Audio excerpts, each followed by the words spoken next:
It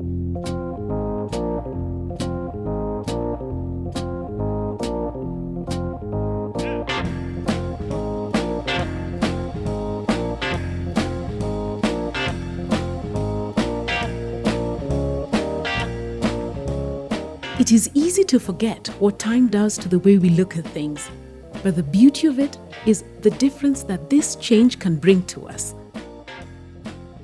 Just try to remember. There were very few consultants and there was a lot of work. So what used to happen, we used to have just direct sourcing. I could be the PS, let's say Ministry of Public Works or Ministry of Information, name it. I want a job done, I'll just look at the list of architects in the country, pick a name, write to them, and they would have a job.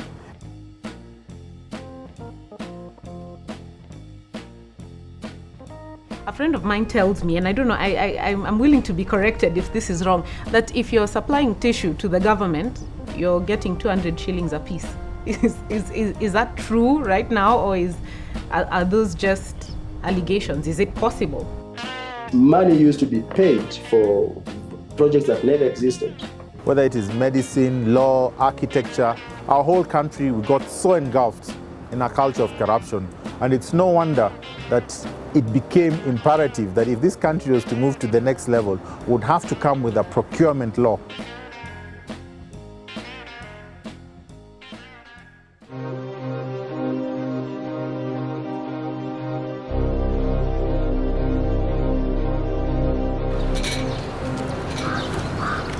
At some point, we registered one of the highest economic growth rates in the world. We were compared to these countries.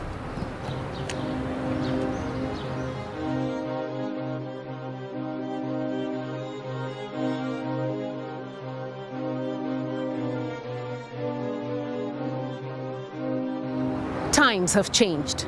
Things are changing. We have to buy for our consumption. We have to buy goods and services. So when we are talking about procurement in government, we are talking about meeting the needs of government in terms of goods, services, works. Therefore, in day-to-day language, procurement is all about meeting your needs in terms of buying what you require, all your needs. Money will have to be acquired through taxes, through support from our development partners, and some through donations, some gifts or some grants which can come from our good partners of goodwill who would want to assist this country. I know Kenyans like it every time when we're discussing something. If you tell them taxpayers' money, they say, ni pesa yangu. Absolutely, it's their money. We're talking about, when we're talking about procurement, we're talking about how the taxpayers' money is spent. Okay. Absolutely. Okay, and could you just tell us what kind of changes has the procurement system in Kenya gone through? Now, if you look at the historical background of the public procurement system in this country, and here we are talking about not having a legal framework within which public entities should conduct their procurement function, you'll realize that we are operating under a procurement law that governs procurement in the entire public sector, unlike in the past. We started with the Ministry of Finance trying to put some form of system, kind of trying to put a system to it by issuing circulars, government circulars that would dictate how procurement is going to be conducted by government. There was a major weakness with that way of doing it, is that when we talk about procurement, we are talking about several parties involved. We're talking about the government, we're also talking about people from the private sector, or what you call contractors or suppliers or tenderers. So the weakness in those circulars and the manuals were only binding to the government and officers in government. They were not binding to mistakes that were committed by suppliers in the private sector. In 1997, let's take it parastatal X. The MD, he would know. In fact, what would happen beforehand, they already decide they're giving the job to architect X, all right? And what they would probably do would tell another 4 or 5 architects to also do a design submission, okay? So that it looks like it's a competition, all right? The procurement system was not transparent, Levels of accountability were actually very low. Public service delivery was not up to the expectations of the people, and very many wrong things were going on. The dates for submission were never the same. I would bring my submission in on Monday, somebody would bring theirs in on Wednesday, the other guy on Friday. And at the end of it, there would be no letter to me telling me that I was successful or unsuccessful. I would probably be passing that site and the next day I see a building coming up.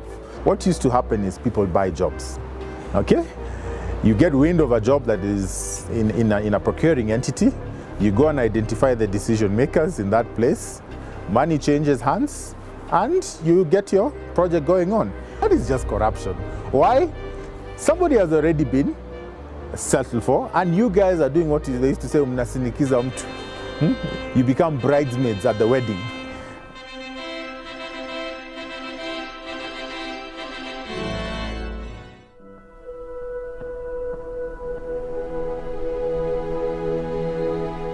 We are talking about three things. We need to buy and sell in order to economically grow. We are talking about large sums of money. A lot of money had been lost through this, and that is why a law was put in place in order to streamline, or rather to check on this. Institutions were also created in order to oversee this law. One of them is the Public Procurement Oversight Authority, PPOA, which ensures that procurement procedures are complied with, as well as assisting in the implementation of the operations of the procurement system in Kenya. Did I say three things? Given that we now have a sound regulatory framework within which procurement function is being carried out, there is some order in terms of ensuring that the quality of goods, the quality of works and services that are being rendered by various service providers, consultants and contractors are able to measure up to the kind of standards that are expected from public institutions. The service delivery of public entities are guided by the principles that are contained in the public procurement law. In other words, there is what you may refer to as value for money that is being realized by all public entities, and as a result there is an immense improvement of the service delivery to the citizens of this country.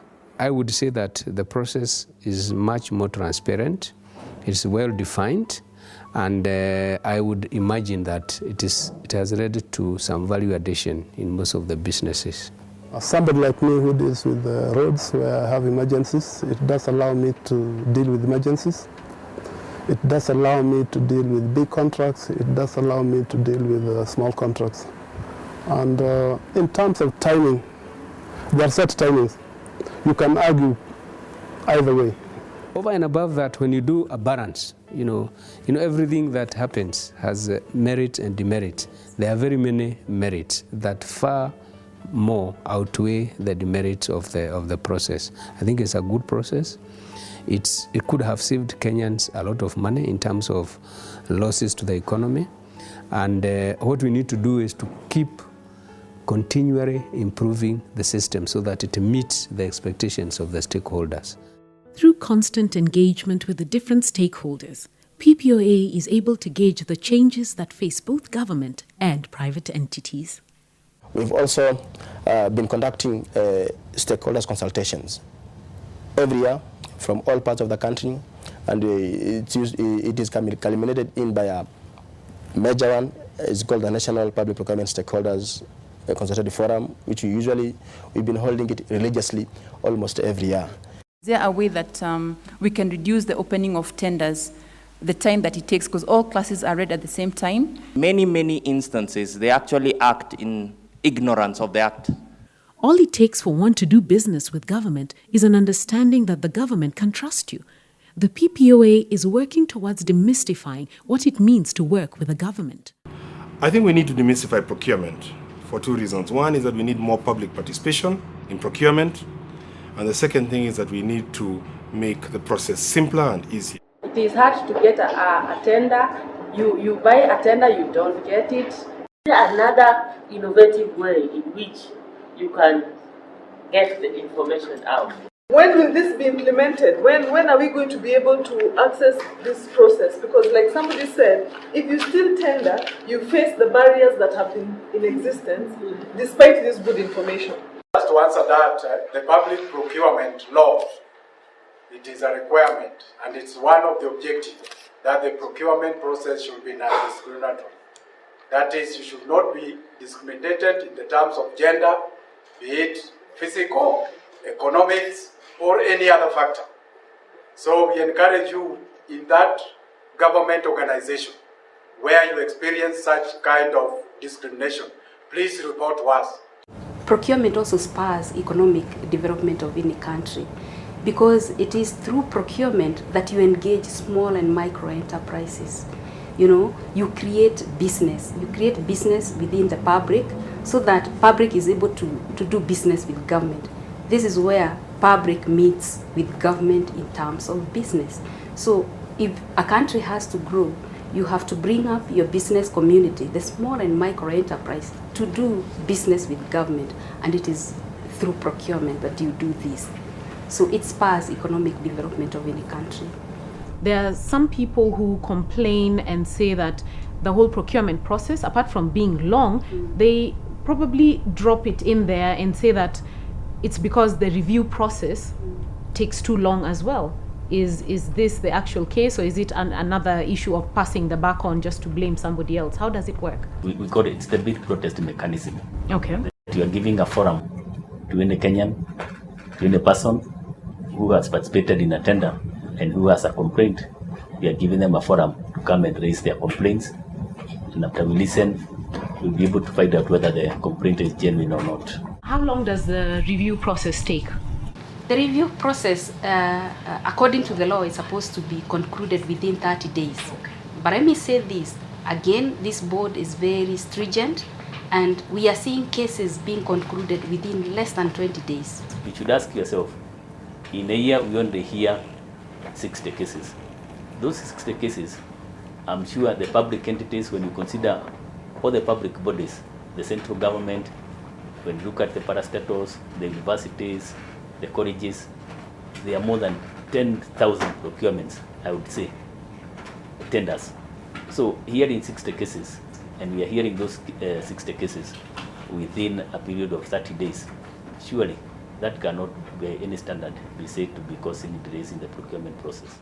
Yeah, we have had several projects, and several people have gone to the Procurement Oversight Authority, and the Procurement Oversight Authority has acted in the best interest of the Kenyan, and in the best interest of the economy. I'd like to know, with the new constitution taking effect and the county system, what is the relation between the county system and PPOA? If you look at the devolved system under the new constitution, is that most of the funds are being channeled to the counties. And where funds are being channeled to the counties, PPOA, what we have put in place now, and it's a proposal that we are discussing with the Treasury, is that we also have to devolve our functions to the counties. In other words, we are proposing to have regional offices that will render the kind of services that we are currently performing in Nairobi, because PPOA is currently only operating from Nairobi. But we feel that with having regional offices in the counties will be more efficient, and our services will be more closer to those who are conducting the procurement function, and assist them on how to procure services, goods or works as and when they need advice from us. And at the same time, it will be easier for us to monitor closely how they are expending public funds when we are on the ground there with in the counties. All right. What is the future of procurement? When you talk about achieving Vision 2030, I want to say that procurement is actually a vehicle through which the vision is going to be delivered. All procurements that are being carried out, particularly with projects that you may call flagship projects, are being carried out through a public procurement system that will enable institutions that are leading in implementing these flagship projects, to have projects that have been procured through an open and transparent system that will enable the taxpayers to know how their funds have been utilized, the monies that have been put in place, and also in terms of the projects being implemented in real time, so that the benefits that will come as a result of having the projects in place are realized, benefit those who are intended to benefit out of the projects.